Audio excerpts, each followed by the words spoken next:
Click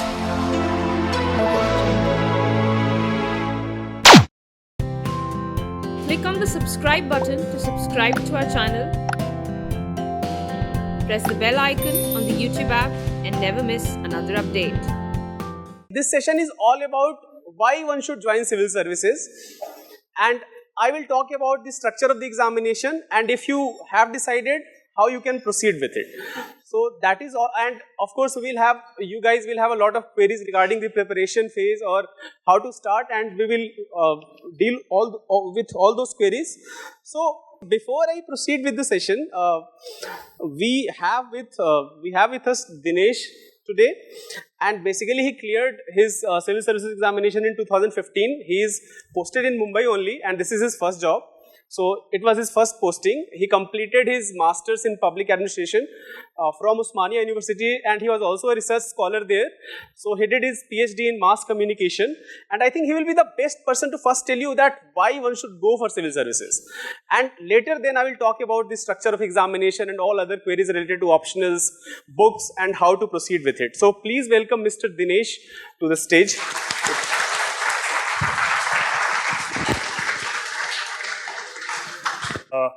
Dinesh Aditya, ACIT 26 1 and 2, that's how we call ACIT, the Assistant Commissioner of Income Tax. Just got out of academy. I'm in the Indian Revenue Service. There are 23 services in this exam, UPSC exam. UPSC conducts a number of exams, of which the civil service exam is just one of them. They conduct exams for, say, the Central Police Force, for some Assistant Provident Fund commissioners. There are various exams that the UPSC conducts. Among them, the civil service is the one that a lot of people aspire for because there is a lot of visibility, or it helps with people who have some social ambition in terms of doing something for the society through the government. There are a number of venues to have something you want to contribute to the society or something like that. But among them, the civil service that the UPSC conducts civil service exam is just one avenue. And within this civil service exam, you have 23 different services as of now. They used to be more. They may cut and chop and change. But the one that people generally know is the Indian Administrative Service. So, for example, an institute like Vision will have IAS along with it because there is that recall value. People know what it is. Similarly, you have the Indian Police Service. I am in the Indian Revenue Service, Income Tax, and similarly, you have the Indian Foreign Service, and then you have services like the Indian Railway Traffic Service, Railway Account Service, Indian Audit and Account Service, and Railway Protection Force. You have 23 I can list out, like Defense Estate Service, a number of other services are there. The intake for them happens annually, one time. I'm not sure if everyone knows about the UPSC exam, so therefore I'm starting from the basics of what this exam is. So, and what actually the exam, you people, I'm sure if you are in IITs, you are familiar with exams. You got through an exam to get here. So, the exam itself, getting through and all is one thing, but you should really think about, is it something you want to do in your life? Because the pay is determined by a pay commission every 10 years. It's not the greatest pay, especially with the potential probably that some of you have. So that may not be the most attractive feature. The remuneration, the pay might not be it. The perks and all what come with it, they will go down because what was there before with the civil service will not remain. It is a service essentially, like any other service. You are supposed to provide a service. I'm in the income tax department. I'm in the Indian Revenue Service. I'm supposed to give you taxpayer services when you become taxpayers, or some of you are already taxpayers, let us say. So similarly, all the other services, the police service, it's not called the police force.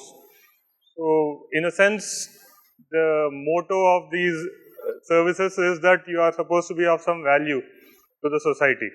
So if that aligns with the kind of thinking that you have, then that will be nice. That will be the best way to go forward. That will be a good way to start out.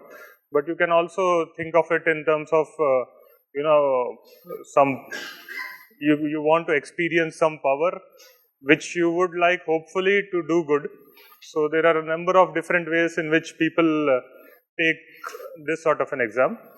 So that aside, I would like most of you to, if you are going to aspire for this exam, let us say, to have an idea that it's not really something that you come to and then you jump to something else and then you jump to something else. It's generally a career. It's generally, you guys must be what, early 20s or like teens or something? Early 20s, teens, wherever. So you're talking about something like 35 years of your life, essentially doing something which is of a certain specialization. There won't be a lot of chopping and changing and churning, and you realize that is not generally the attitude that the people who get into the civil service have. They are pretty sure of what they want to do. So at least once you reconcile with the service you get and all that. So that is first of all the mental attitude part of it. After that, the exam itself was difficult for me. There will be other people who will tell you other things. Obviously, you can go online or you can talk to people who have cleared.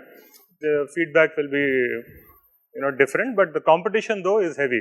What is easy and what is tough is very subjective. People will tell you this exam was okay for me.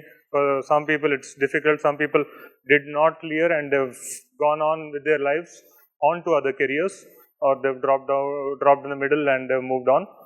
But the competition, the numbers of it is pretty staggering. Just like say the IIT exam. But the difference is, let's say you want to get into an IIT or any premier institute, there is a certain age. You are at your 12th standard and you maximum put in 1 year. Some people repeat an attempt and get in. But for the civil service exam, across categories, I'll tell you, all you need to be is a graduate. So someone with a BCom 3 years, so that will be something like a 20-year-old can write this exam once you have a degree. And all the categories put together, someone who is 37-year-old can also write this exam. So let's say for the general categories, the age limit as things stand today is 32. And it's +2 for OBC category and +5 for SC and ST category and so on. And there are certain relaxations if you are in one of the physically handicapped categories. So that sort of a thing. So what happens is competition is not exactly with your age group only. So you'll have people who have been in this field for a number of years. You'll have people who have at a later date thought that this is the career they want. So that sort of a thing. So the competition becomes diversified. So it's not a single group which only does this for a few years and then moves on. People tend to persist. So the exam pattern itself is a 3-stage pattern. It is a preliminary exam, which is an MCQ exam, which you can with a negative mark and how MCQs happen, and you have 2 papers of MCQ on the same day. It happens somewhere around June or so. So after that, you have the mains exam. People who clear that go on to the mains exam, which as things stand today are 7 papers +2 papers which are of qualifying nature. So 9 papers for a week, let us say. A week you'll have those exams, a week or 10 days. You have to do these 9 papers. And the preliminary paper which was there previously is only a qualifying paper. So none of the marks for the preliminary papers actually count towards your selection. It is an elimination round. In the mains you have these 7 papers which actually count. They account for 87% of the marks of your final selection if you are going to be selected.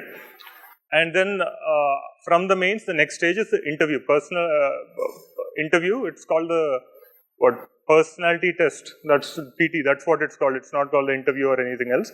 So the personality test is essentially of the same, it's for 275 marks. Each of these 7 papers is for 250 marks, these 7 papers, and then the 275 marks for the interview. It's essentially a 8th paper. So that's for 13% of the marks.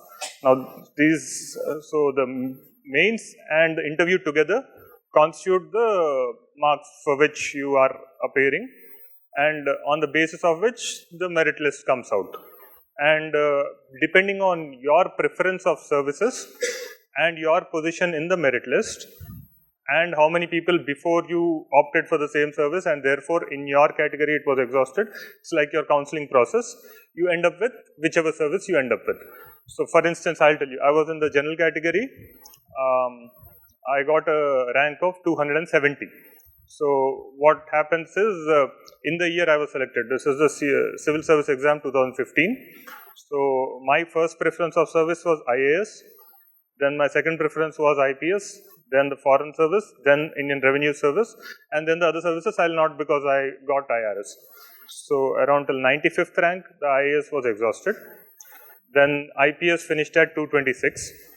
Foreign Service finishes at around 160. This is of that particular year I'm saying. It changes year to year. And the IRS went up till 320, therefore I got IRS. And then I had other services. So that is how the scheme of things are. Now, scheme of things put aside, the competition, the quantum of competition is, for instance, last year I think around 11 lakh people applied for the preliminary exam. And people apply because it is free. So not just that, it is something that they like, because it's a lot of preparation goes into it. Maybe later on you want to apply, so later on you want to, maybe you are just testing the water, so you apply, and then out of which around 50% only end up appearing for the exam. So maybe 5.5-6 lakh appear for the actual preliminary, they sit for the preliminary exam. When you sit for a preliminary exam, that counts as an attempt. You attempted the exam. So currently, for the general category, it is 6 attempts. For OBC, I think it is 9 attempts. For SC and ST and physically handicapped, there are no limit on the number of attempts. So that is what it is. So if you sit for a preliminary exam, that counts as an attempt. And then from this around 5.5-6 lakhs, let us say the preliminary exam will narrow the game down to around 15,000 people. It depends on the vacancies actually. Vacancies each year are around, this year maybe 750 or so. It was 900 around previously, 1000 the year before. The year I got selected, I think 960 or so over there. So around 15,000, 10 to 15,000 people make it past the preliminary stage, and they write the mains. Out of these 10 to 15,000 people who write the mains, around say they'll call in the ratio of 2.5, like the number of seats that are there. So if you have, let's say, 1,000 vacancies, they'll call around 2,500 people. So 2,500 people end up at the interview stage. And post that, if you 1,000 people get selected, so obviously within that 1,000 people, what I said, so top 90 in the general category, let us say, make it to the IAS. If I'm only going to talk about IAS, because that is the drawing, people get drawn to this exam because of the IAS, and some for the IPS, some for the foreign, very few for the revenue. But yeah, you have, this year we had 2 people, 40th rank and 76th rank, who gave IRS as their first preference, IRS Indian Revenue Service, which is it happens from year to year because different people have different goals in their lives. And so what happens is, out of these 1,000 people who go to the, according to their preferences and according to the rank they have obtained in the category that they are assigned the service. Some of these services have, let us say, physical requirements.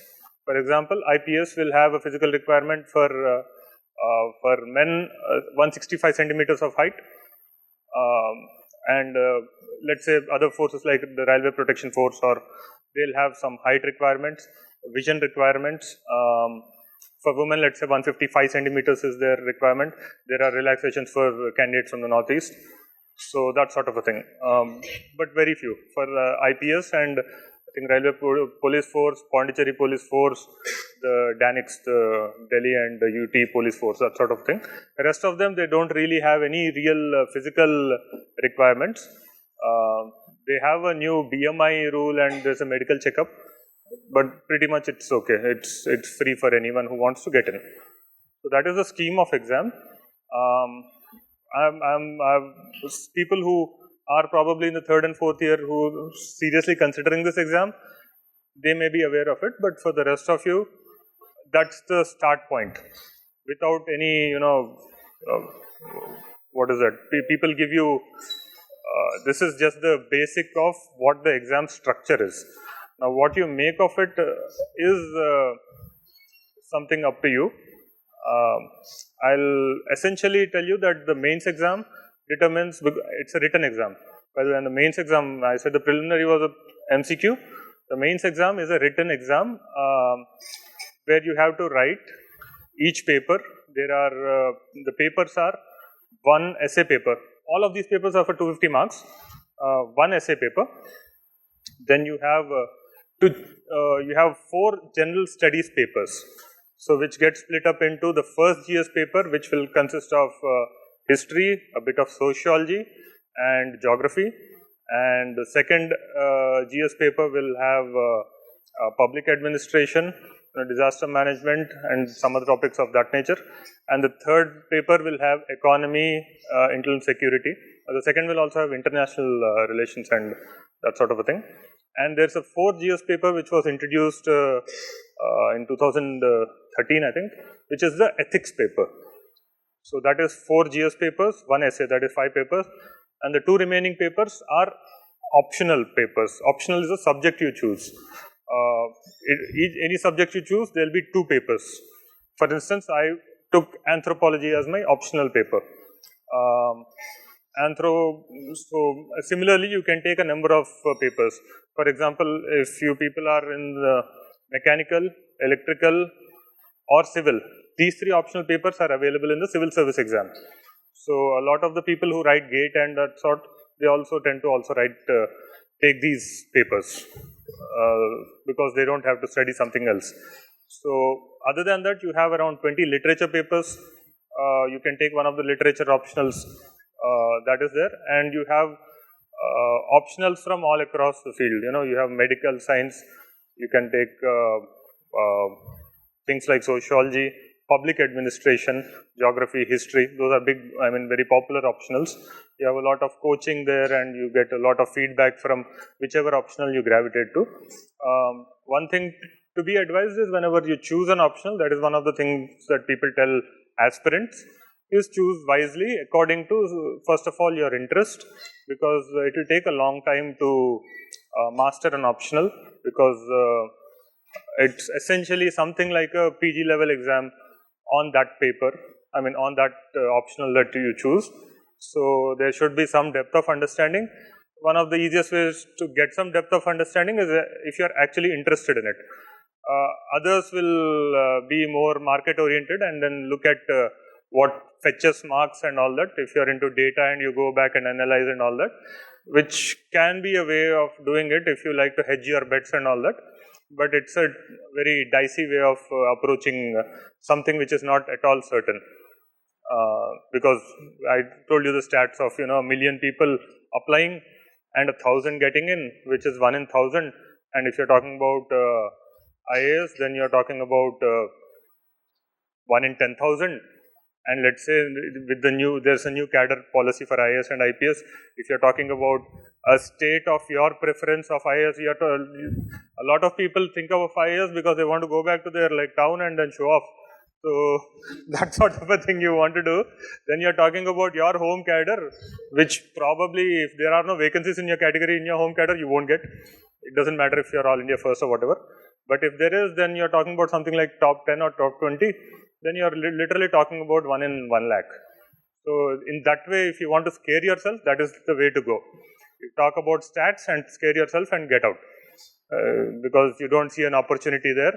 Because if you're going to be rational, then these stats don't work.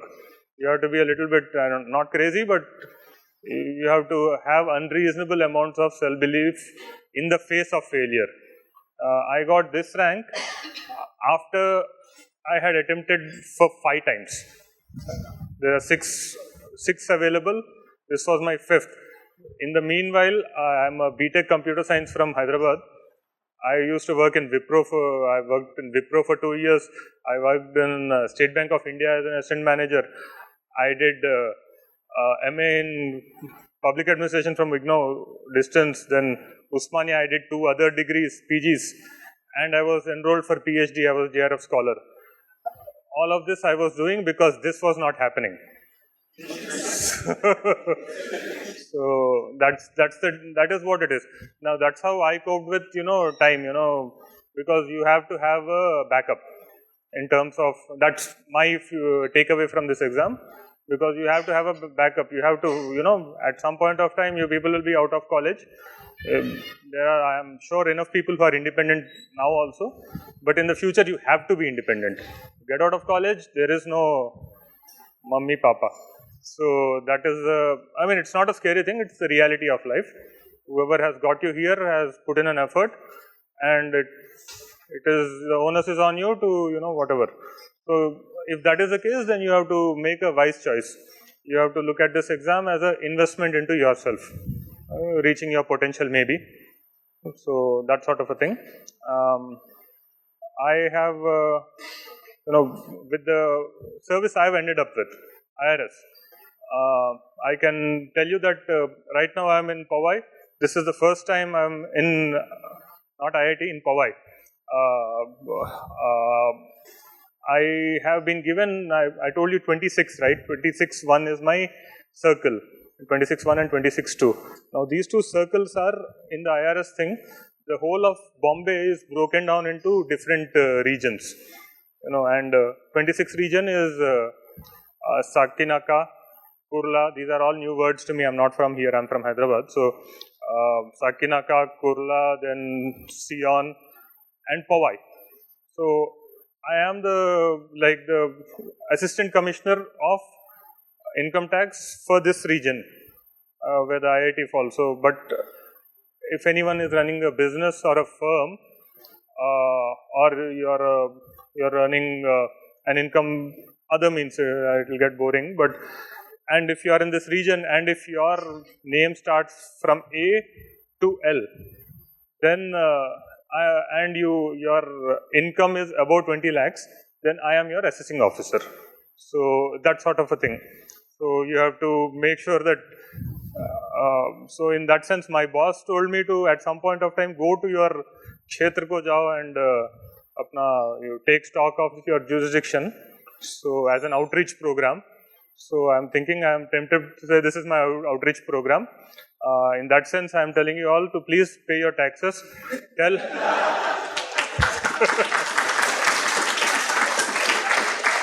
So pay your taxes. Tell your father, mother, brother who's earning, whoever it is, sister, to pay their taxes. The income tax department has postponed July 31st, which was the date for individual filing, to August 31st. Change in paper patterns for me. So okay. how often does it happen and how it will affect the student? Okay. He has asked about change in paper patterns for the mains and how it affects. I've been writing this exam since 2010. So the 5 attempts I've given this exam, I've written 5 different patterns. So there's been a whole lot of churning and changing that's been happening. When I started, there was a preliminary, there was a optional paper in the preliminary as well. So from there, it changes from there used to be 2 optional papers in 2010 and 11. From there, it became 1 optional paper. There used to be 2 GS papers, which have become 4 GS papers now. And apparently, the civil servants that are coming through are not really ethically inclined. So they've put in an ethics paper to tackle that. They're going to make them write and gauge their ethical standards, moral standing through that. So that's what the exam, the UPSC has thought of. There have been a lot of changes. To answer your question, there have been a lot of changes. The pattern right now, what I feel like personally, is probably they are going to take away the optional paper at some point of time. I don't know when. It's a decision of the UPSC chairman of the day. So if they are going to do that, then maybe that will go away, but there is no way of knowing that. It's generally better if there is no optional paper, because you are evaluated for exactly the same answers. Otherwise, in the 7 papers that count, 5 you write exactly for the same questions. In the optionals, there is a process called scaling, where you take Kannada literature and you compare it with history or geography. So what is the sample size of a small optional? Let us say Manipuri literature will be very few people, and let's say how do you evaluate that across an optional like history where like 3,000 people are writing? So what happens is they'll probably come in a statistician to scale this, and in that you can understand that there might be errors. So it is fair that the options are removed and it's a common paper. Explain the process of cadre allocation. Pardon? Cadre allocation. Cadre allocation. Okay. Cadres are only there for IAS and IPS. Okay. So of all the other services are central services. Indian Revenue Service, there is no cadre. I wanted to go to Hyderabad, I'm in Bombay. So this is my second preference, not my first preference. So that sort of a thing. This is, those two on the other hand, IAS and IPS are called All India Services. They are, the other All India Service is in the Indian Forest Service, which is a separate exam that the UPSC conducts, where this preliminary exam is common for the Forest Service if you want to opt for that also. But the subjects for the Indian Forest Service are more technical. Your engineering subjects and the basic sciences subjects, those sorts of things are there for the Forest Service. That is the other All India Service where there are cadres. For people who don't know what a cadre is a state on which you are born. So once you get your, let's say you make it to IAS or IPS, forget the other services because they don't have a cadre. You are supposed to work all over the country through your career. For the IAS or IPS, how it works is, for example, my mother was in the IAS Orissa cadre and my mother was in the IFS, Indian Forest Service, Andhra Pradesh cadre. So how did they end up there? Back in 83 when they wrote, they are of the 83 batch, they gave their service preferences, and according to their ranks, my mother got IAS, and within that, she has to fill out a list of all the states. States in the sense, first preference of which state, second, third, and all that. Similarly, for IPS also you fill in when you go in. And according to the vacancy within the category in the state, you might get the state of your preference if it is available. If it is not, then obviously like any other counseling process, it goes to the next. So that is what it is, and that's what it has been for quite a few years, around 10 years. This year, people who made it this year, All India First, Anudeep and all of them, they are going to have a new cadre policy. There is something called a zonal system that has come in, wherein you can't just list out all the states for IAS and IPS. You can't list out 1 to whatever, 25 or whatever. Instead, and some of the cadres are combined. There's a cadre called AGMAT, which is Arunachal, Goa, Union Territories, Delhi and all of those. And I think Assam, Meghalaya is combined. So you have not exactly 29, you have less than that. So these cadres, because of the new zonal system, all the cadres have been divided into 5 zones. South zone, west zone, north zone, I think east zone and central. Now within each zone there are states. For example, south I'll tell you, you have 5 states there. So you have to have a preference within a zone of first Telangana, second Karnataka, third Andhra, fourth let's say Tamil Nadu, and fifth Kerala, something like that you have to do. And then for each zone you have to do that. Within zone 1, 2, 3, 4, 5, 1, 2, 3, 4, 5. Once you do that, the allocation will happen like it will go to your first of all, if you are an insider, let us say you are from Maharashtra, and obviously your first preference is Maharashtra. And if there is an insider vacancy, insider is a person of Maharashtra being of Maharashtra in the category general or whichever category you are. So you are accommodated within that when there is a vacancy in an insider category. Then no harm, no foul. It's easy. So that is the holy grail of this exam. You get into, for most people, of course, different aspirations, different folks, different strokes, but Holy Grail is you get into IAS of your cadre of your choice. So that generally happens to be insider thing. I mean, insider in the sense you'll opt for your own home cadre, and if there is a vacancy, then this whole system goes out. But if insider is not there, when it comes to outsiders, what will happen is it will go to the first zone and look at the first state there. If there is no vacancy in your category there, then it goes to the second zone, first state there. Third, fourth, fifth, then it comes back to the first zone, second state. Second state, second state, second state, third. So what will happen is there will be a lot of shuffling, cards. You don't know where you'll end up with IAS and IPS. If you somehow make it to the insider, fine. If it's not insider, then all bets are off. You can end up anywhere, and then you'll really learn what is Desh Seva. When you so all parts of India you should be happy to work with is what the interview answers they'll say. So you'll be tested on that.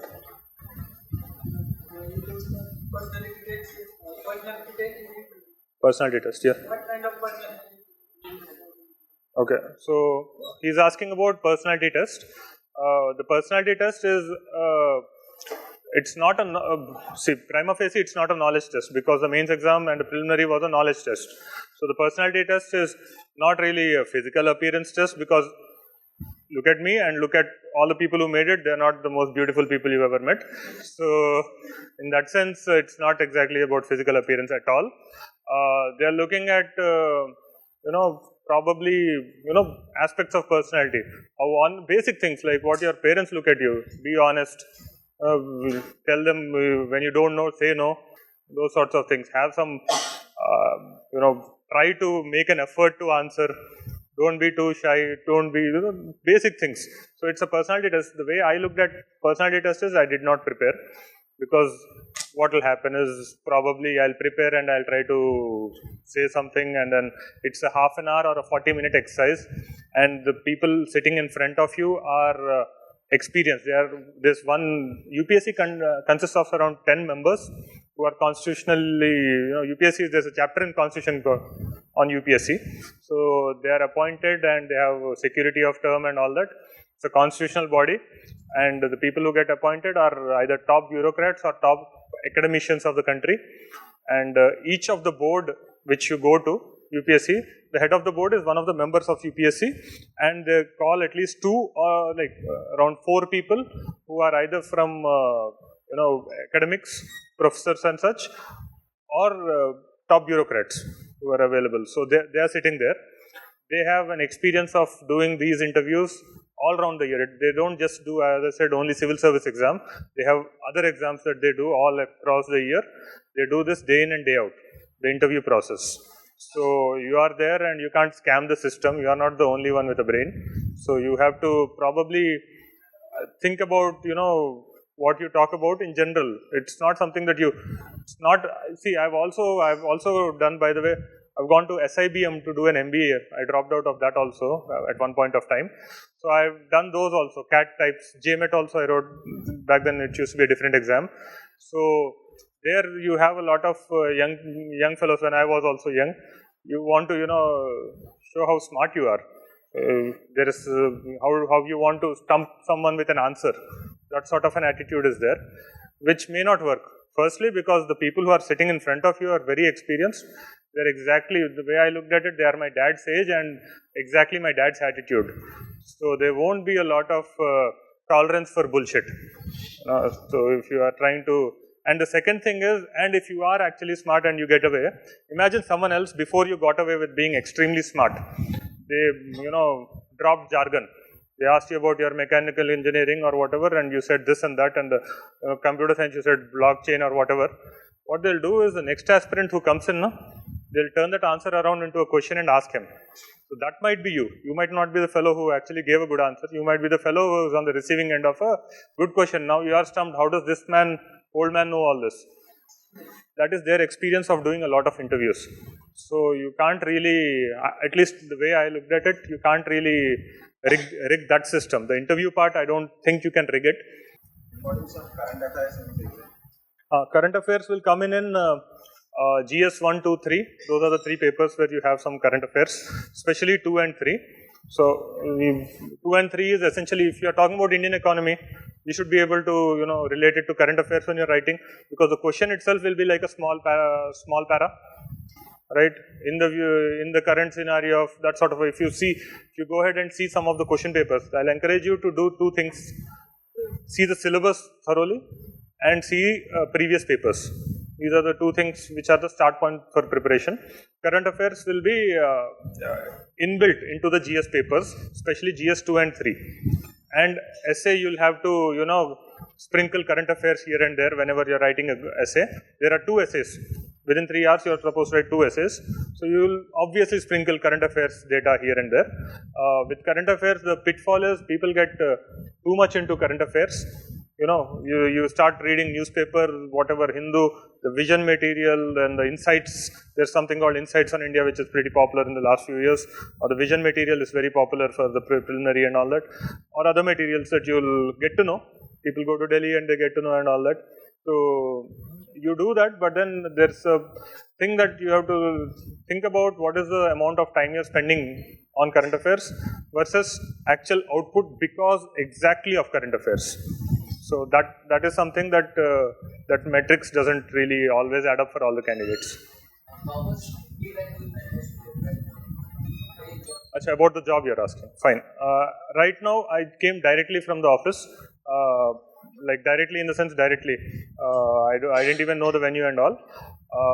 With IRS in Bombay is apparently the maximum work you get to see is in Bombay with IRS, because Bombay collects around half of India's direct tax revenues. So half of it, like rest of country one side, and around 40 to 50% of the revenue is from Bombay itself. So the work gets hectic, and moreover, this is my first year in the field. I was in the academy chilling in Nagpur. It's a National Academy of Direct Taxes in Nagpur. So from there to be thrust into the field and be given this responsibility is pretty daunting. So in terms of work, for example, I went to office on Saturday because some meeting was called and we had to give data, that sort of a thing. So that is there. But in general, for only for IRS, I'll tell you, is one of the things that goes for IRS is we are pitched that the work-life balance is good for IRS. IAS and IPS, if you do the job right, is a 24/7 job. 24/7 into whatever number of years till you hit 60 sort of a job, if you do it right. There are ways of hanging back and laying loose and all that. But if you do it right and if you realize the powers that have been given to you and how to exercise them, then you can do a lot. IRS, for example, is more a financial sector job. So it is more to do with number crunching, or something you have to evaluate. Someone will give you a expense which is bogus. You have to see what is is it bogus? Can we prove it? That sort of a thing. It is more cerebral in that sense, I guess. The work-life balance is because it's a central government thing. There's a big difference between getting a cadre of a state. Then you're born onto a state, I said earlier. IAS and IPS, you're in a state. All the states in India have 6-day working days, right? Saturdays are working. So on the other hand, all the central government services are 5 working days. So essentially, with IRS, you get to have your weekends, which is a luxury. So that is, in Bombay I don't get to, because this is something else. This is IRS++ sort of a thing here, so which I was not hoping I'd get, but I am here, so I have to make do. But other than that, it is pretty good. You get to, with let's say IAS and IPS, you get to actually interact with the scum of the country, in a sense, like the bad elements, the criminal elements, people who are beyond repair, those sorts of things. Maybe you can repair them, that should be your goal. With IAS, you are there to do, social welfare, upliftment. So you're supposed to spend the money that IRS or other people bring in. That is their thing. You're supposed to spend, and you spend money on whatever, building this, building that, building infrastructure and all that sort of a thing. With revenue, you're supposed to be the breadwinner. You're supposed to put the food on the table so that people can eat. Last year, the income tax department collected around 10 lakh crores which is because it's a round figure, it sounds good. So that sort of a thing. But as far as who you interact with will be the top echelon of the society. Especially if you are going into IRS, you join the service at the rank of assistant commissioner, and then you go ahead. So in that sense, your SSC is the person who you will assess. Their income you will be assessing, that sort of a thing, will be actually pretty well-to-do people. So in the sense, you will be interacting with people who have never actually faced hunger in their life. So that will actually change. There's a category that you can see that people who have had a period of their life when they had something that they didn't have something. Those are not the people you are interacting with. So in a sense, you are interacting with the elite of the society, but still the job remains the same. You're supposed to bring in revenue for the country. Is coaching mandatory? Coaching is not mandatory. I have not attended any coaching. So I mean that doesn't mean that it's not bad. It is how you get to see. Sometimes you need a guide to I didn't know how to get here. I had to ask people to get here. GPS doesn't always help. Okay, that's the bad habit probably I did. I didn't write answers. I was thinking I was so good at writing that I'll just turn up, I'll write something and it'll be brilliant and I'll get selected. And it was horrible, and by the 5th attempt I got some sense into me. I enrolled for a test series with Vision does a decent test series. I enrolled for 16 tests. I only wrote like 6 tests because that thought doesn't go away. Arrogance inbuilt doesn't go away. So, but it's bad. If I had written more, I would have done better. It's clear, and I would have gotten earlier.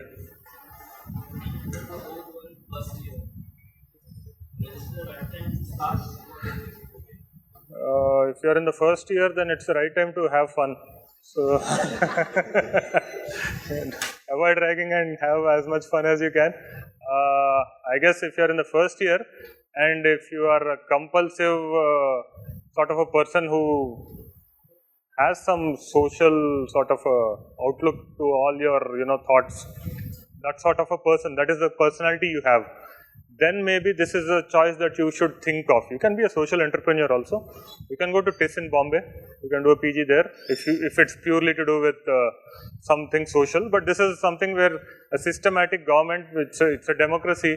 The government is there essentially for you. If it's functioning badly, then I guess some other set of people can do a better job. That's all it means. But it is stated purpose is for the welfare of people. So in that sense, if you have that sort of an outlook, then probably starting early makes sense, because other things may not make sense for someone like that. Money and all, if it doesn't really make that much sense, then maybe starting early makes sense.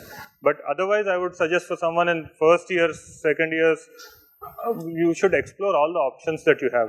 If you're studying here, so I'm sure you have opportunities here which a lot of people don't even know that those things exist.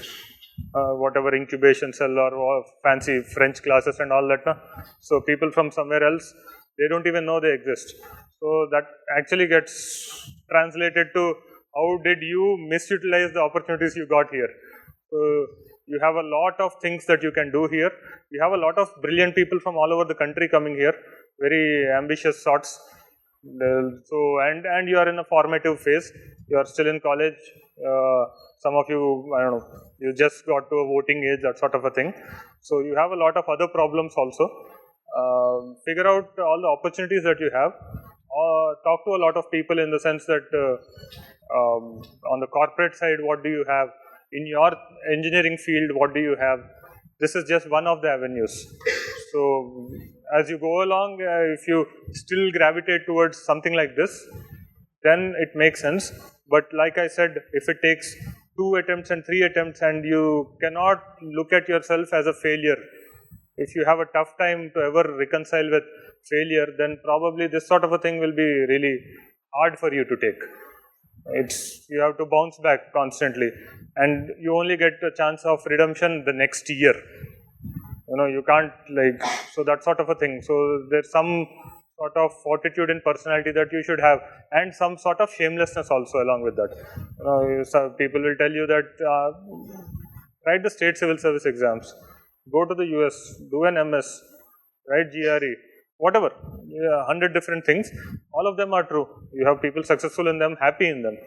So you should just think that, is this what you want to do? And let's say you make it through this, and let's say your aspiration is IAS, and let's say you go into the defense estate service, where you are the estate in charge for defense estates. So it's not there is some incongruity between where you wanted to go and where you ended up in. So you have to see meaning that all of these services are for the good of the nation. That broader outlook also should be there. And after 3 years, she said that she can turn left. So, what is your experience about that? Okay. Ma'am is asking about people who, let's say, quit the service, IRS for instance, or any other service. My mother quit IAS after 18 years of service. She went into the private sector. That's why I'm saying the other options also. She went after 3-4 years. People tend to quit. There's one became a Roman Saini. There was so he quit after the first year itself. So that's a personal thing. For some people, there is this thing called achievement motivation. They are only motivated as long they are achieving things and they are getting shabash betas. So once you become anonymous, it may become difficult for some people. That's a personality thing. For some people, they are like, they don't like how the system is just chalta hai sort of a thing. And they wanted to be a change agent and they have never got that opportunity. They have not got a posting where they can do something. And they're like, we have a limited duration in life, and then that sort of a philosophy, and they leave. It's a pretty personal thing for each person who does that. With IRS, a lot of people also leave because they gain a lot of competence in finance.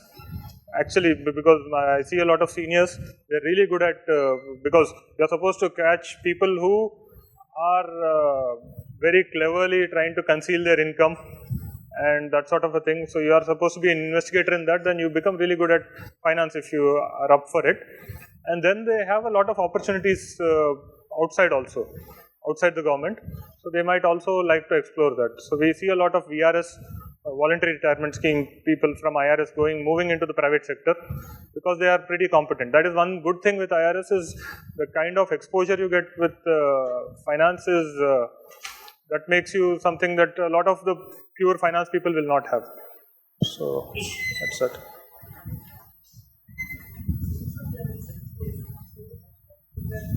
Pardon? Syllabus of GS is vast. How do you? Yeah, just how you got here, same. So no, I'm like GS is pretty vast. Thing to remember always is GS 1, 2, 3. Those are the 3 GS papers, right? 250, 250, 250. There are 3 papers. It's a minority when it is 7 papers. So you should put things into perspective.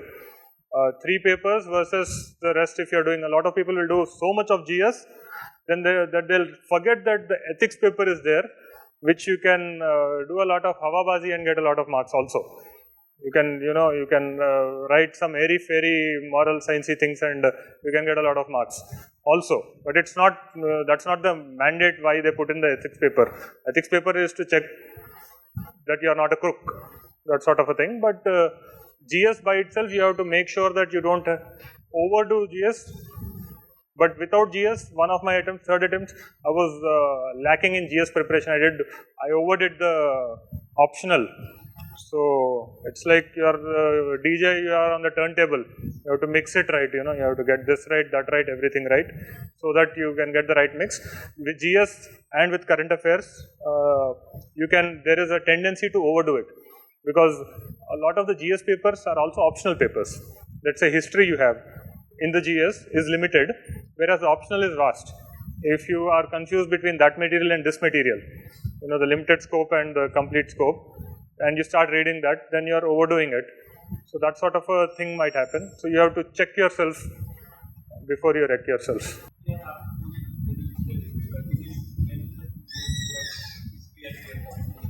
Okay, this is a good question. He's asking, since in the general studies paper there are some optional, there is an overlap with an optional paper, right?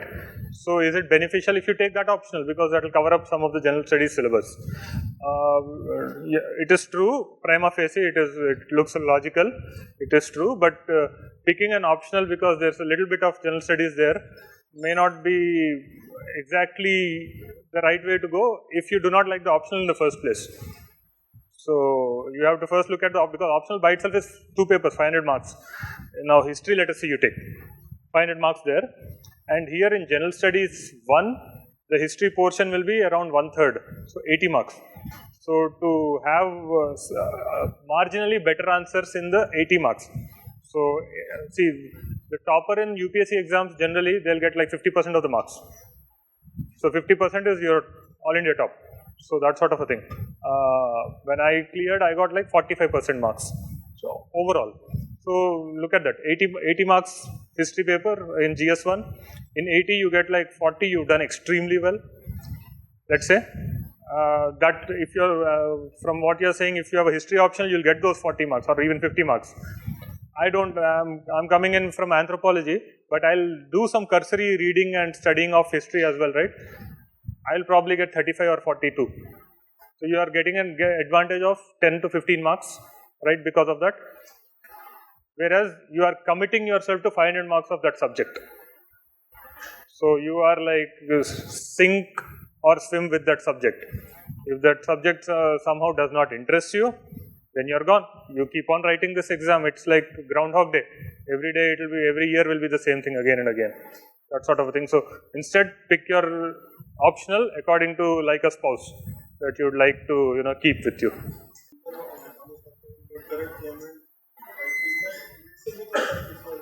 Right. He's asking about Ashok Khemka. He's Haryana cadre IAS officer who's been transferred a number of times. Times is okay. So your question is there a place for being honest and all that? Huh? Is it demotivating if you get transferred a lot and all that? That I have to see how it happens with me and with what happens with. See, first thing is your pay scales are decent actually. Now it depends on what your lifestyle is. For example, if it's just about the money, there's another school of argument that it has nothing to do with pay scales. You can be filthy rich and you can be also corrupt. It's like something like, there's something called, what is that, kleptomania. Klepto is like stealing.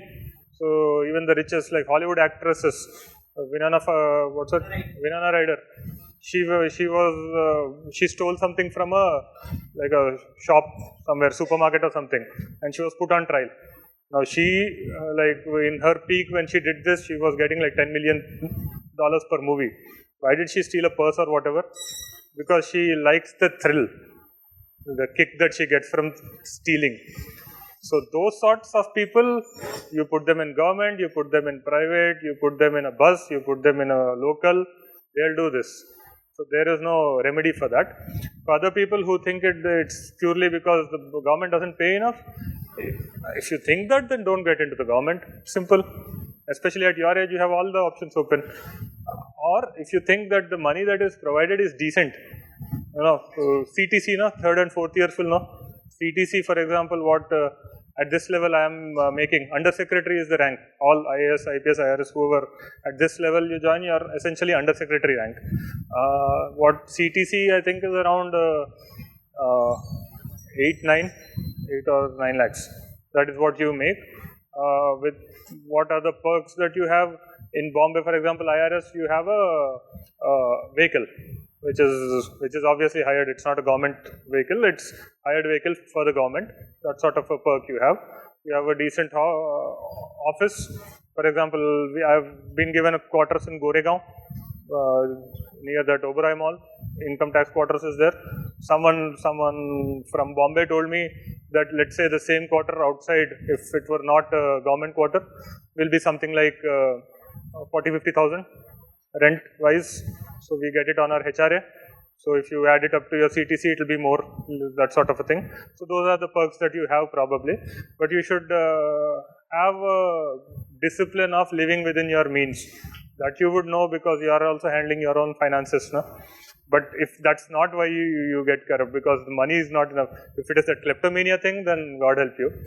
So, and as far as transfers are concerned, and all of that, if you are, it also has to do with personality. It's not just with being honest. My dad told me this a long time ago. He's a career bureaucrat.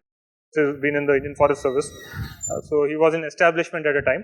Establishment is, they get disciplinary cases. So one of the range officers came to him and said that, sir, I've been charge sheeted for something, but I'm a very honest person. I will ask anyone, I'm known to be honest.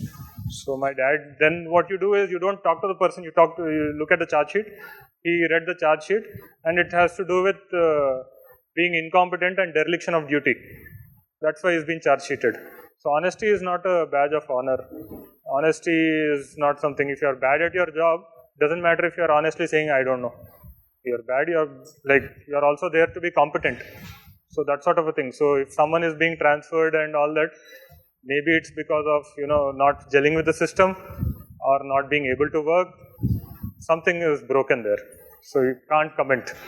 But there are enough people in the bureaucracy who can make it work with the limitations that are there.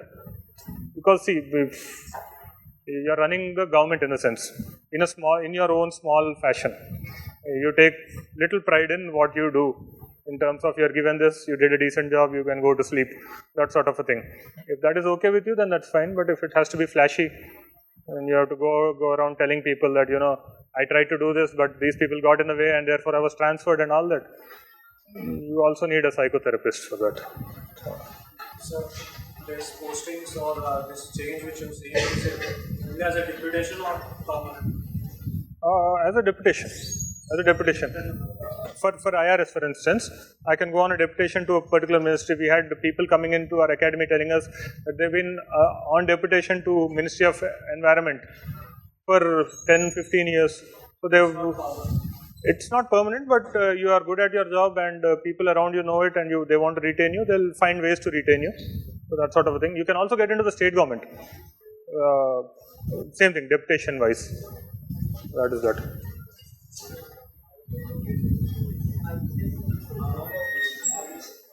Pardon? Which one? Engineering service? Okay, now that's one thing that a lot of engineers would try. I have a friend who is in IES who came into IRS. IES is a total technical exam. Like let's say your engineering subject you have, each one of them, you can write that exam. I'm not aware of that exam. I've never written that exam. But IES is pretty good. For instance, you can get into railways. The chairman of railway board will either be from the IRTS, which comes from the UPSC Railway Traffic Service, or other way to go is from IES, IRSME they get into. So you can get into, what is that, National Highway, ONGC, all of these through the IES. Indian Engineering Service, which is technical, so it will be according to your whatever subject, mechanical, electrical, whatever. So that sort of a thing. But IES is a different exam. It's totally technical. Maybe it's allied with GATE and whatever. But again, you'll have an interview in that also. So, and it's a pretty good service because you can retain your technical competence in the area that, because one thing with UPSC is, see, I am a computer science guy who did all these other degrees, then worked in a bank, worked in software. That's the only thing aligned with my degree. And everything else is all over the place. Took an optional like anthropology and ended up writing this exam, ended up in IRS. So, but all these services, one good thing is, they are all, you are at the administrative level. So, you are an administrator, you are not like, you do electrical engineering, you are not an electrician, no? That sort of a thing. So, that sort of a thing. But IES though is a different exam conducted by the UPSC. It's pretty difficult. It's pretty tough because UPSC at least it's more, you can balance your strengths and weaknesses, that sort of a thing.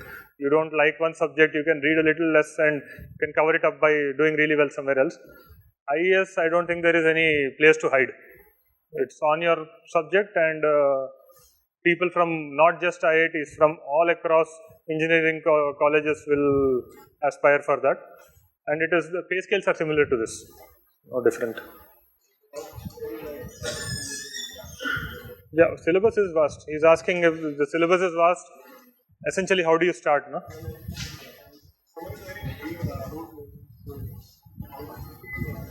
will be managed to keep them already in mind? I think syllabus is vast is a fact. That part there is no denying. How do you start rote learning? Rote learning is you're mugging up and that sort of a thing. That might not really help because it is the questions that are asked. I'll advise you to go read the actual previous papers. Questions that are asked are to a great extent analytical. You'll have to analyze there. See the answer, for example, there's a one-word answer for questions, right? That sort of a thing doesn't happen here. In the sense that he will give you the answer there. He will ask you for the reasons. So if you are thinking about, I'll just put this word down and I'll decorate it with other words around it. So that sort of an answer I'm going to put. No, that answer will be there. Despite something, that sort of you see the wordings of it. You'll know what the answer is. Like answer in the sense, what is the problem of the economy or whatever he'll say. He'll give you the answer right there. But you're supposed to reason it out. So in that sense, it's a little more tricky. Just mugging up won't really help, and it's impossible to mug up because it's so big. If it's limited, then you can mug up. It's so big and it is anything can be asked.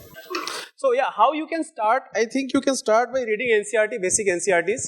So you can start from class 6 NCERT. Class 6, 7th, 8th, just read all these books and it will not take more than like 30 minutes to finish class 6, 7th, 8th NCERT books. Just read them and that will give you a very basic idea of social sciences. So the most of the syllabus is social sciences, right? You have to read history, geography, society in paper 1 for GS1. You have to read polity, international relations, social justice in paper 2, in paper 3 economy, security, disaster management, science and technology. Then there is of course internal security, and then there is paper 4 called ethics, integrity and aptitude. So how you have to start? You go and read basic NCERTs and you start reading the Hindu. If you are planning to appear for this examination, just start reading the Hindu. And it may happen that you will not understand everything. For example, if you are reading something from economy section and some RBI has done something or government has changed something, you may not understand it initially. But once you back up, once you have completed the NCERT and then you go and read again and you will start grasping things. ठीक है? तो ये एकदम basic है. This here. If you do all this thing, believe me, your 60% of preparation is done. Now you have to do the rest 40%, and there you have to do a lot of work. So believe me, because everyone is doing this. So if you are planning to start, just go and read NCERTs. Start reading the Hindu or the Indian Express. Do not read Times of India. Read the Hindu. Read Indian Express, or you can read Live Mint also, and use that knowledge. So read again and again. Even if you are not understanding, just read it, and especially leave regional section. You read main page, you read editorial and opinion page jo hota hai na, that is the most important page which you have to study, and then read international news. You can also read national news, leave just regional paper. तो regional के छोड़ के बाकी सब कर लो. एक बार फिर ऐसा होगा कि once you get to know the syllabus and once you have seen the previous year questions, then you will automatically filter out things which you feel are important. So initially it might happen that you have to give 1.5 hours to the Hindu, just finishing the Hindu. But it will not take more than 2 or 3 months that you will realize that this is not important for me. For example, if some political change is occurring in Tamil Nadu, UPSC is not going to ask about it. That okay, Karunanidhi has died and what will happen to Tamil Nadu. UPSC is not bothered about it. UPSC is bothered about what are the main issues which this country is facing, and as a bureaucrat, what you are going to do to solve those problems. ठीक है? That is the concern of UPSC. तो ये जो political चीजें हैं, फिर आप sports छोड़ दोगे, international में बहुत सारी चीजें होंगी, you will be like, okay, this is not very important for me. So gradually you will realize that what you are almost giving like 2 hours to the Hindu, it will reduce to around 30 to 45 minutes, and you will be able to complete the entire newspaper. ठीक है? फिर NCERT पढ़ो. फिर NCERT के बाद, especially for prelims, there are some basic books which you have to study. For example, there are 7 topics in prelims. There is polity and governance. There is a very standard book, just one book called M. Lakshmikant. Read it thoroughly. For environment, you can read Shankar IAS का एक book आता है. Shankar IAS is Institute based of Chennai, so they publish an environment section. Apart from that, you can go and read current affairs in environment, which Vision IAS provides for free. For science and technology, again, you have to read current affairs only. So whatever you have read science, they are not going to ask that. So they are mainly bothered about technology part. Whatever technological development is occurring. For example, they can ask a question about AstroSat. Do you guys know about AstroSat mission by ISRO? नहीं पता, तो ऐसे कुछ पूछेंगे which is very currently in news. तो science में भी ऐसा नहीं कि basic science they are going to ask a lot about basic science. Then there is Indian economy. So Indian economy के लिए if you want to start, I can suggest you a very good channel on YouTube that is by Mrunal Patel. Just go and search Mrunal Patel. And वहाँ पे ना economy का and specially geography का आपको lecture मिल जाएगा and those lectures are very lucid and you will be easily able to understand. So that's why I think someone asked me from this side that is coaching necessary. I do not believe that it is necessary. What it does that it escalates your preparation, that's it. And after that you have to do all your work, because believe me, this exam requires a lot of hard work, lot of perseverance and lot of patience also. So, and only then you will be able to clear this examinations. These are some very basic materials which you have to study and of course go and solve. Once you have done all those things, so initially what you did that you saw last year question papers, now go and solve those questions. Okay? And then you will get again the confidence that okay, I can appear in this examination. I will just show you a few sample questions which I have collected from this year only, and I really want you guys to answer it, because as the name suggests, it's general studies. You do not have to study in depth. ठीक है, आपको horizontal knowledge बहुत ज़्यादा चाहिए, vertical बहुत ज़्यादा नहीं चाहिए. And if you go and read the UPSC syllabus, before they mention out everything written in syllabus, they say that none of these subjects require specialization. And here I will show you few questions and you guys will be able to answer, I think, many questions. So, and this year 2017 prelims was supposed to be the most difficult paper. So there is, how many of you think that you know modern history well? Well, at least you know the basic of modern Indian history, that is Indian freedom struggle. How many of you think that you can do that? Okay, at least 1%, 2%, 3%. Okay, the question here says that he wrote biographies of Mazzini, Garibaldi, Shivaji and Sri Krishna, stayed in America for some time and was also elected to the Central Assembly. There are 4 options: Aurobindo Ghosh, Bipin Chandra Pal, Lala Lajpat Rai and Motilal Nehru. Okay, Bipin Chandra Pal. I want more responses. And I really want you to think about this question. Even if you do not know all the information about these guys, जो भी basic information है उससे answer आ जाएगा. Aurobindo Ghosh. Someone said Aurobindo Ghosh. Why did you think Aurobindo Ghosh? He was a writer, yes. But you have to know a little bit about Aurobindo Ghosh. Aurobindo Ghosh participated in the Swadeshi movement. He went to jail and he became spiritual after that. So even if he had written books about Shivaji, Mazzini, Garibaldi before Swadeshi, he will not go to Central Assembly because he became a saint. There are a lot of ashrams in the name of Aurobindo Ghosh. So if you know that information, you can actually eliminate Aurobindo Ghosh. That he became a spiritual leader. He became a spiritual person. Sorry? Why is it not Lala Lajpat Rai? He was also a part of freedom struggle and he died. He died during Simon Commission boycott, which occurred in 1934, I think. So, okay. Motilal Nehru. Because, of course, you are saying Motilal Nehru. What is your reasoning? Sorry? Elected to assembly. Yeah, that is actually a very good use of your knowledge, but the answer will be wrong, and I will tell you why. Again, you have to know the personality of Motilal Nehru. He was father of Jawaharlal Nehru, so you can just guess that he was a liberal. You know the political ideologies, right? He was a very liberal person. Okay? He believed in liberalism. A person of the stature of Motilal Nehru, even if he has written biographies of Shivaji and Sri Krishna, he will not write about Mazzini and Garibaldi. Who were they? Who were Mazzini and Garibaldi? Yeah, so basically they were very instrumental in unification of Italy, and they were what you can consider as a extreme nationalist person, and what Motilal Nehru will be totally against it. So you can actually eliminate Motilal Nehru and you are left with 2 options, Bipin Chandra Pal and Lala Lajpat Rai. Bipin Chandra Pal is not known for his writing thing. He was an extremist leader and you arrive at Lala Lajpat Rai. So somebody said Lala Lajpat Rai nahi hoga, but actually answer Lala Lajpat Rai hoga iska. So the purpose of this question was that nobody knows everything in UPSC examination. Even rank 1, start from Gaurav Agarwal, he was a gold medalist in IIT Kanpur and in IIM Ahmedabad also, and he was rank 1 in 2013. Believe me, he will also tell you that he doesn't know everything.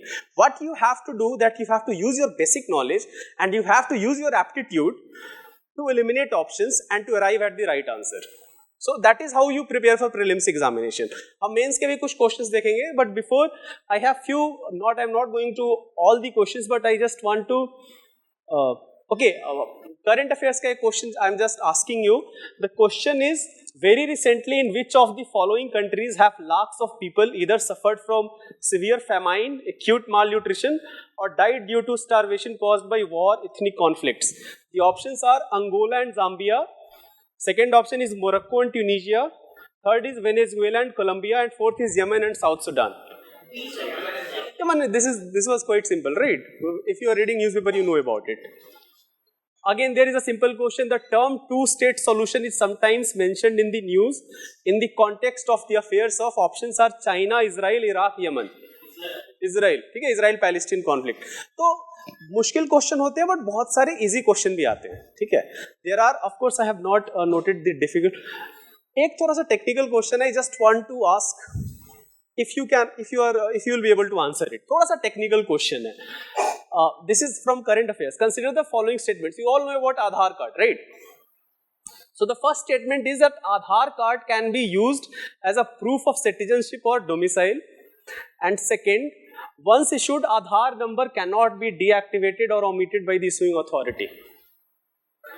कौन से दोनों में कौन से सही है? Both are wrong. Wow, really? See, you just used your basic aptitude. Both are wrong. So domicile के लिए तो आधार फिर भी कर सकते हैं, but citizenship का कोई वो नहीं है. बहुत सारे लोगों के पास आधार नहीं, but they are still citizen. तो वो citizen, तो वो तो पहले ही हटा दो. And second तो ऐसे भी गलत लग रहा है. Of course, why will, if UIDA finds out that you are an illegal immigrant, they can easily destroy your Aadhaar data. ठीक है? तो बहुत basic logic लगा के you can solve a lot of questions. ठीक है? And that is how you prepare for prelims examination. You have to read basic books, and believe me, whatever they are going to ask in the examination, you will not be knowing everything there, but still you will be able to get to the cutoff marks. And believe the cutoff is not very high. I think in this year examination, which is supposed to be very difficult, and it was difficult, the cutoff is around out of 200, there is, the paper is of 200 marks and cutoff is around 98 marks. So not even 50%. ठीक है, but last year it was 105, so थोड़ा change होते रहते हैं. It doesn't go beyond 115 or 16, 120. That never happens. ठीक है? Okay, the question is, which one of the following reflects the most appropriate relationship between law and liberty? Law and liberty, we all know about the term law. We know the term liberty. There are 4 options. If there are more laws, there is less liberty. If there are no laws, there is no liberty. If there is liberty, laws have to be made by the people. If laws are changed too often, liberty is in danger. Okay, we do not know the correct answer because almost all options are correct. We do not know the correct answer because UPSC will release their final official answer key in next year once the entire process is over. But the answer will be B actually. It's a very famous quote by John Locke also. If you guys have read in some of your humanities courses, Theory of Social Contract by John Locke, he says that if there are no laws, there is no liberty. And it makes sense, right?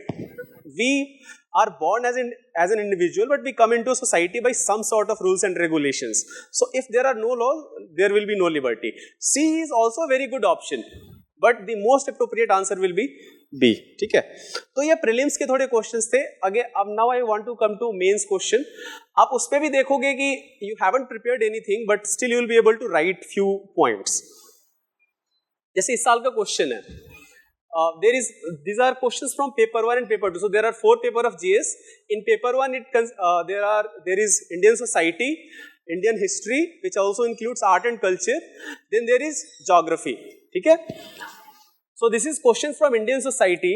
Distinguish between religiousness and communalism, giving one example of how the former has got transformed into the later in independent India. So even if you do not know a lot about things, can you write few things about this? In what exactly is religiousness and how is it different from communalism? इतना तो सब, I am very sure every one of you can answer it. How is religiousness different from communalism? Can someone just like in one line say answer it? Yeah.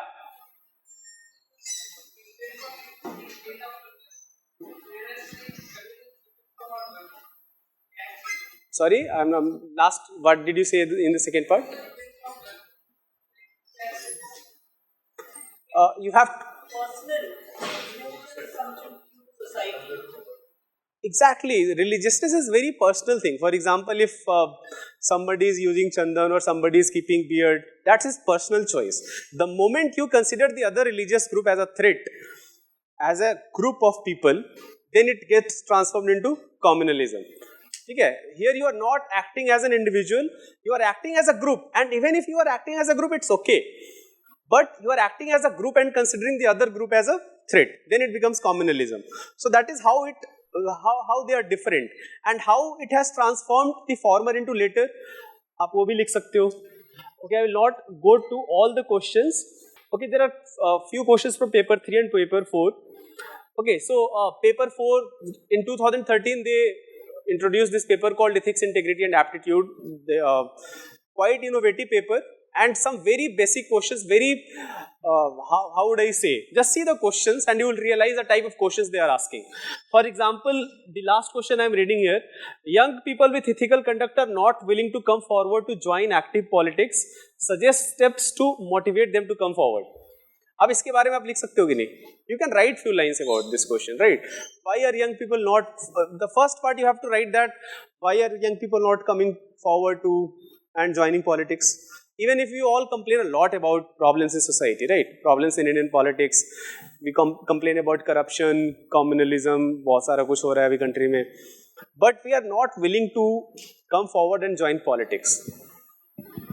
So पहले तो आप ये लिखोगे, फिर you will write the consequences and you will write how you can change it. So if I give you time, you will be able to answer it at least in like 150 or 200 words. अब UPSC में यही काम आपको 6 minute में करना है, ठीक है? If I give you some time, 15 minutes, you will be able to think of few points and you can write it. Here you have to answer 20 questions. And there are two type of questions. One, the first 10 questions are of 10 marks, which you have to write in 150 words. And the last 10 questions are of 15 marks, and you have to write in 250 marks, 250 words. Okay? So you get around 6 minutes for 150 words question and 9 minutes for 250 words question. तो ये चीज़ जो आप थोड़ा time लगा के यहाँ पे करोगे UPSC में बहुत जल्दी से करना है. That's it. But that requires a lot of effort and lot of hard work. And lot of writing practice also. So prelims में भी बहुत सारा मेहनत चाहिए, mains में भी बहुत सारा मेहनत चाहिए. Interview as Dinesh said, that interview does not require a lot of preparation. Whatever you have already studied for your prelims and for your mains examination, you can just expect questions from whatever the application form which you have filled out.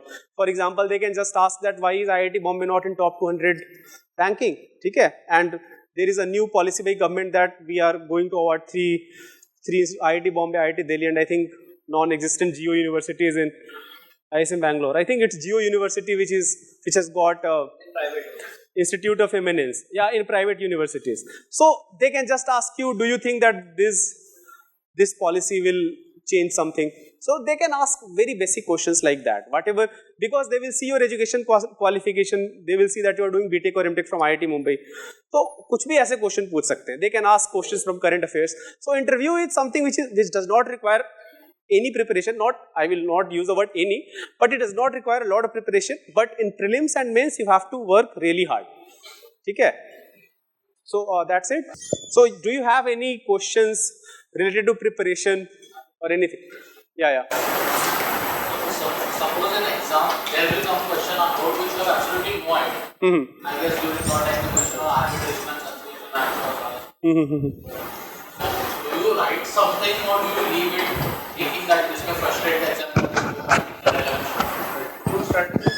One strategy is ditch it, use the time somewhere else. Okay, one strategy is simply to ditch questions that you don't, but you can't do this strategy on a consistent basis, then you ditch a paper. So you have to, you have to make sure that you don't do that too much. That is one strategy. Other strategy is to write something. It's like, you know you're losing the match, but you still play it out. Now you don't like throw your bag and go. So that sort of a thing you can do. But what you do that is because it's a limited time. It's 180 minutes. It's 250 marks. It's 20 questions. 9 minutes per question. Less than that because you have to think before you write these sorts of questions. You can't just start off. It's not like you're signing papers. No? So it's not. You don't know. You're forming it and you're writing it. Let's say so that sort of a thing. You're cooking and eating at the same time, sort of a thing. So the other strategy, which I remember I read somewhere, one 37th rank person from Nalsar, what he said is he starts a paper by, this is just a strategy. There are a number of strategies you'll come across when you're studying. He starts a paper by starting it with the question that he knows the least about. It's a brave strategy, but that's a strategy. I've never tried it, but it's something that you can try out. So what he does is he takes if you only know like 1 point, 2 points about it, he writes that. So generally, if you're supposed to spend around 9 minutes overall, planning everything taken together, 7-8 minutes per question, then he'll just put in the first 2 minutes of his time on the question that he knows the least about, and the next one also he knows a little more, but very little, then maybe 2-3 minutes of his time, but he'll write exactly what he knows. And residual knowledge, you study so much now, you know the word arbitration, you know the word something, you can stitch something up, but don't stitch up too much, don't spoil the broth, just a little bit you write and you finish it off, and then the remaining time you apportion for the questions you do know. So that is a strategy where you actually attempt all the questions. So that is the underlying strategy. I'm going to attempt, come what may, 250 marks. So that's a strategy. Another strategy is leaving questions out. This I don't know, I'm not going to touch. So that is, you are attempting for less, maybe for 200, 220 marks, but you are thinking quality. There you are thinking quality, but you are going to just try to pinch 1 mark, 2 marks. So you are trying to do that. You know, each question is 12.5 marks or whatever. So you are trying to get 1 or 2 marks, which might be there for the taking. Here, in a really good quality question, you getting 8 or 8 is a excellent mark. Out of 12.5, you're getting 8. So if you write even well, still it's 8, and instead of 7, it's 8 or something like that. So stretching it at full potential, like you drive a bike or a car. So it like you see how acceleration stops after like you touch 80 or 100. It's not a matter of how much you're giving the throttle. It doesn't take. So that sort of a thing. That's a strategy thing. For exam, you have to come up with strategies, and these strategies will only come up when you start writing.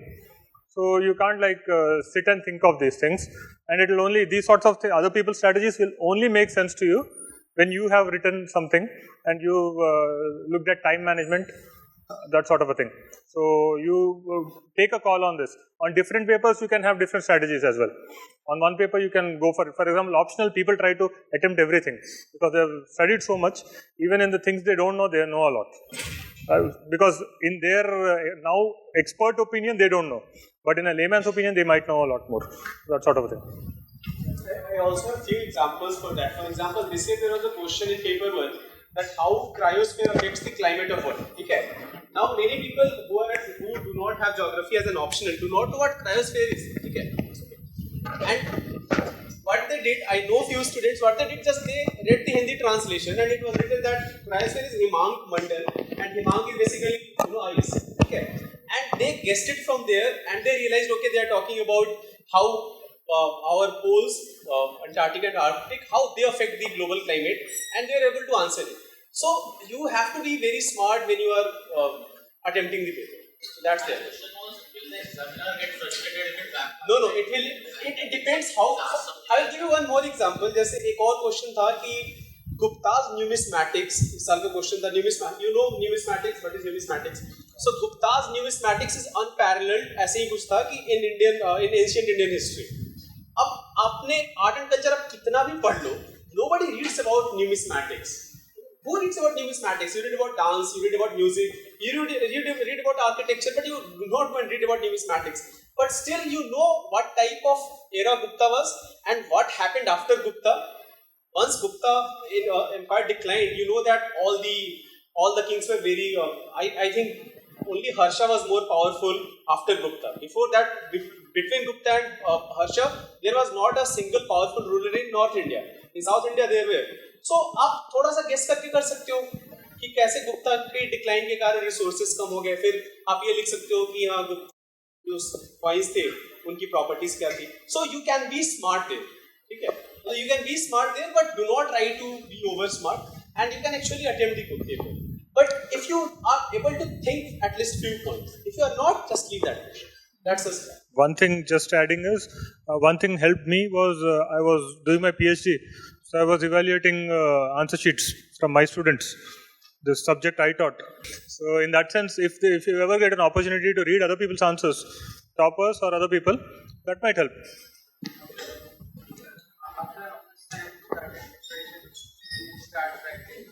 After how much time after starting preparation should you start writing? See, generally I guess people take at least 1 or 2 years. For example, Tina Dabi was the topper in the year that she started at the age of 17. Like bachpan mein she knew when she was born that what she's going to, that sort of a thing, which is a very good thing.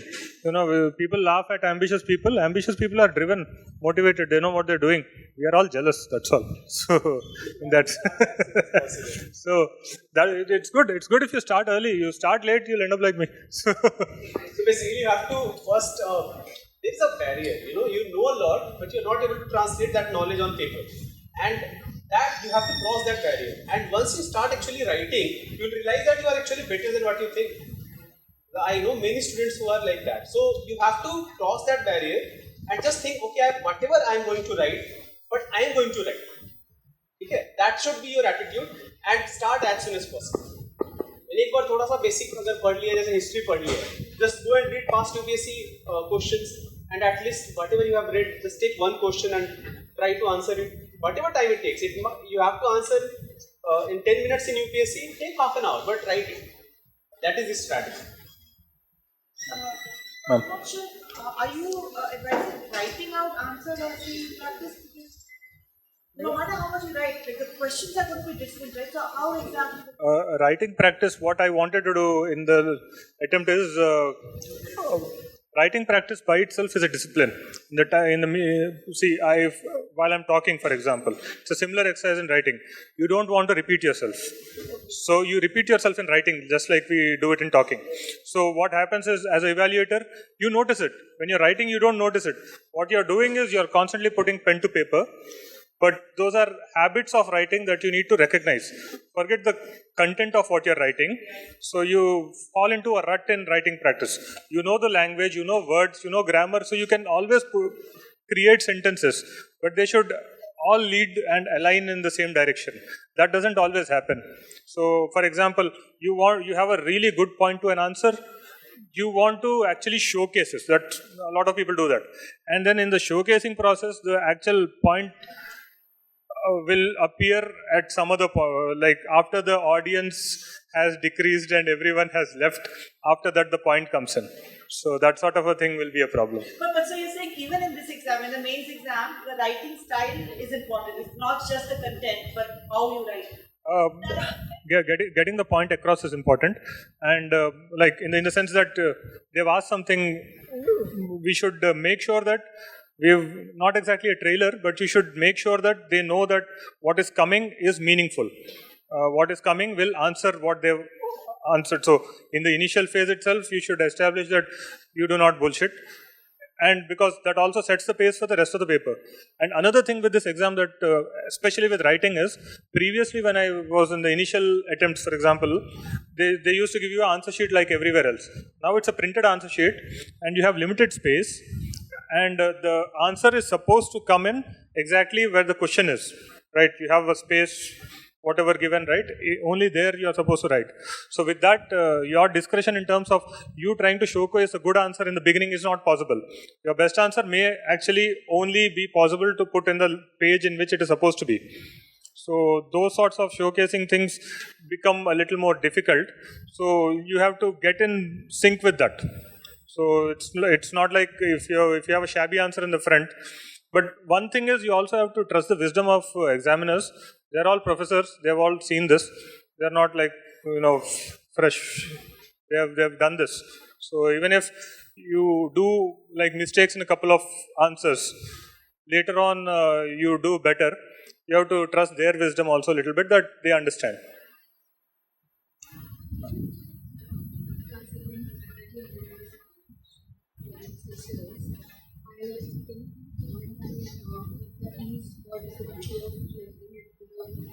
Let's say the preparation of an year or two. Also, can you please tell us something relevant from your mistakes, like things you thought you were doing wrong and what you should avoid and preparing it? Right. I've finished my attempts. I had 6 attempts. I finished all of them. So the mistakes I've done is, first of all, writing. I did not concentrate in the beginning.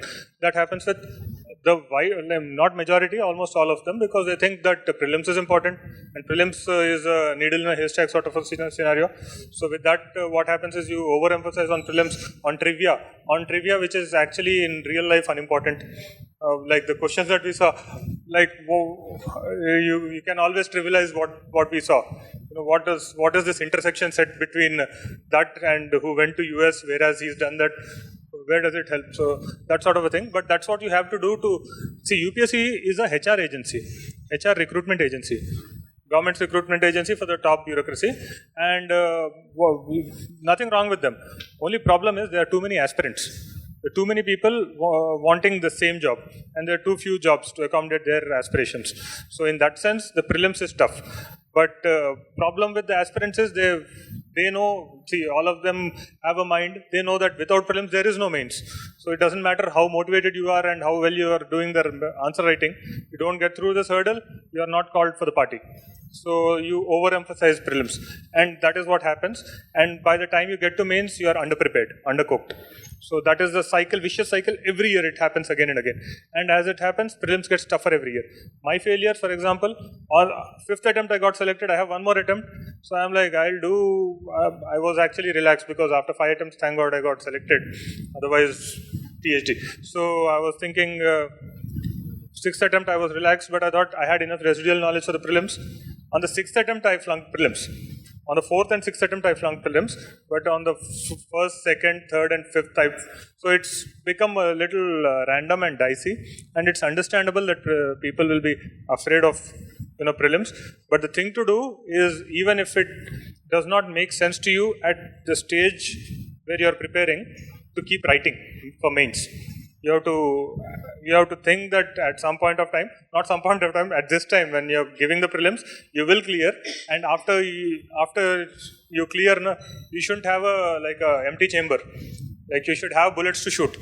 So if you don't have anything for mains content-wise, or like time management-wise, or a strategy of how you are going to go about mains, then what happens is you have to go back and wait for a year. I don't know how many of you have a habit of managing time.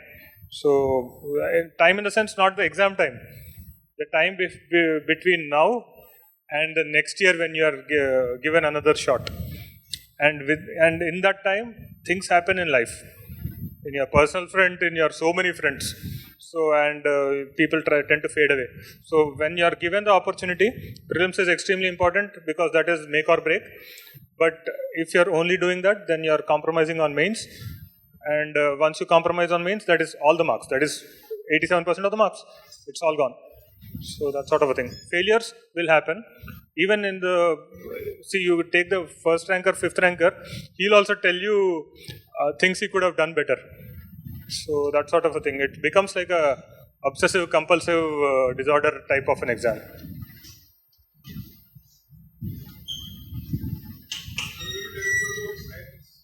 IFS Foreign Service or Forest Service? They are both fighting for the tag. Foreign Service, first of all, is a very small service. We have around, you used to have around 25 people, 25 all categories put together vacancies.